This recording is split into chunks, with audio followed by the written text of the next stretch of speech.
priorité des priorités pour nous, pour le Royaume du Maroc, c'est d'ouvrir une ambassade ici, parce qu'il y a des domaines où tout nous rapproche. Par exemple, tout ce qui touche les finances. Le Maroc aussi est un financial hub, la pêche, le tourisme, la gestion de l'eau et pourquoi pas la coopération dans les organismes internationaux, par exemple les Nations Unies. Tout ce qui touche l'intégrité territoriale de l'île Maurice nous intéresse et nous comptons défendre les intérêts de l'île Maurice partout dans le monde. Et peut-être que nous aurons la chance d'être aussi soutenus par l'île Maurice, aussi bien aux Nations Unies qu'à Genève qu'ailleurs. Dans tous les domaines, nous sommes ouverts et c'est pour ça qu'on m'a instruit d'inviter le maximum de délégations mauriciennes pour qu'elles se rendent au Maroc, pour voir un peu ce qui se passe chez nous. Ce qu'on voit à la télé ne donne pas une image réelle de certains pays comme le Maroc, par exemple. Certains croient que le Maroc est touché par l'instabilité, par le terrorisme, par la violence qui sévit maintenant dans cette région. Mais je peux vous assurer que cette année, on a eu 14% de touristes en plus que l'année dernière. Les touristes n'iraient pas là où il y a violence, déstabilisation ou terrorisme. Et nous espérons corriger cette image en invitant le maximum de Mauriciens à se rendre dans notre royaume. Il n'y aura plus de visa pour les Mauriciens se rendant au Maroc. Le tourisme est pour nous un domaine clé et on ne peut pas trouver meilleur investisseur que les Mauriciens. Vous avez l'expérience, vous avez le savoir-faire et il y a Beachcomber qui est déjà installé au Maroc, mais on considère que ce n'est pas suffisant du tout. C'est un bon début, mais il faut absolument que le tourisme prospère entre les deux pays. On a pensé par exemple qu'une ligne aérienne entre la France, le Maroc et l'île Maurice. Comme ça, les gens pourraient rester 10 jours au Maroc et viendraient 10 jours à l'île Maurice. Comme ça, ils auront vu deux pays totalement différents, mais deux pays paradisiaques sur Terre. Vous avez aussi parlé des nuages. Est-ce que cela, des nuages, à la fin de votre discours, est-ce que cela inclut le fait que Maurice a de nouveau reconnu le Sahrawi Arabe Democratic Republic? Au Maroc, on était très surpris de cette annonce.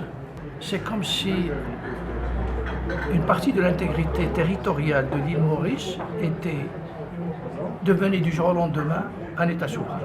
Nous, on était consternés. Mais on espère que le gouvernement de l'île Maurice, dans sa sagesse, va surseoir à cette décision. Parce que on veut construire sur du sérieux et du dur. La République sahraoui avait été reconnue en 1982. J'étais en ce temps-là au gouvernement. C'était une question idéologique.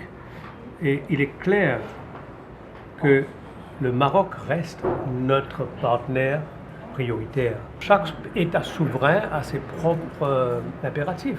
Autant je respecte la position du Maroc, autant évidemment j'ai invité Son Excellence à comprendre que nous sommes un pays complexe, nous aussi très complexe, avec des courants multiples, mais que ça ne doit en aucune façon empêcher un approfondissement spectaculaire des relations économiques, culturelles et sociales aussi entre le Royaume du Maroc et l'île Maurice.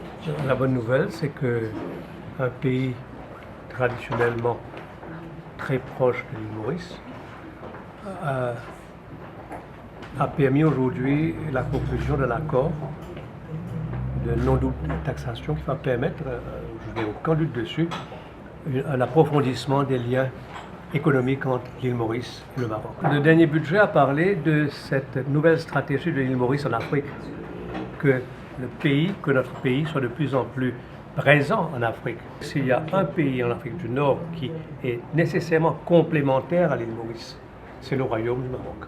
Je suis certain que votre arrivée ici, la signature de l'accord, l'invitation officielle que j'ai faite au ministre des Finances du Maroc de visiter l'île Maurice, le fait qu'après Ghana et avant d'aller au Sénégal, il est possible qu'on fasse un saut sur ce Maroc, fait que je pense, au fond de mon cœur, je pense que le Maroc sera une pierre angulaire dans la stratégie donc de développement de l'île Maurice. C'est une bonne nouvelle, une très bonne nouvelle finalement. Moody's nous a maintenu Et nous avons réussi donc à maintenir ce fameux BAA en matière d'obligations, ce qui fait que Moody's reconnaît qu'il y a donc continuité au niveau du développement de l'île Maurice.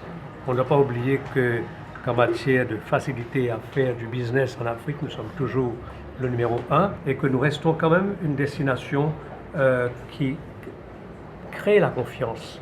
Nous avons actuellement une dizaine de pays africains qui sont venus vers l'île Maurice pour qu'on puisse ensemble développer dans l'intérêt de chaque pays. Donc la reconnaissance de Moody's va dans le sens de bien prouver une fois pour toutes que l'île Maurice est sur la bonne voie et restera surtout sur la bonne voie en matière de bonne gouvernance, en matière de gestion économique. Nous sommes dans une phase de grande déflation au niveau mondial, que les grands problèmes économiques de la planète n'ont pas été résolus et qu'il y a un risque réel donc qu'on replonge. Malgré ce qu'on appelle le risque d'un Black Swan Event, d'un événement exceptionnel, imprévisible qui vienne gêner les projections, je peux vous dire que valeur du jour, je pense que 2016 sera une année exceptionnellement bonne en termes d'investissement étranger à l'île Maurice.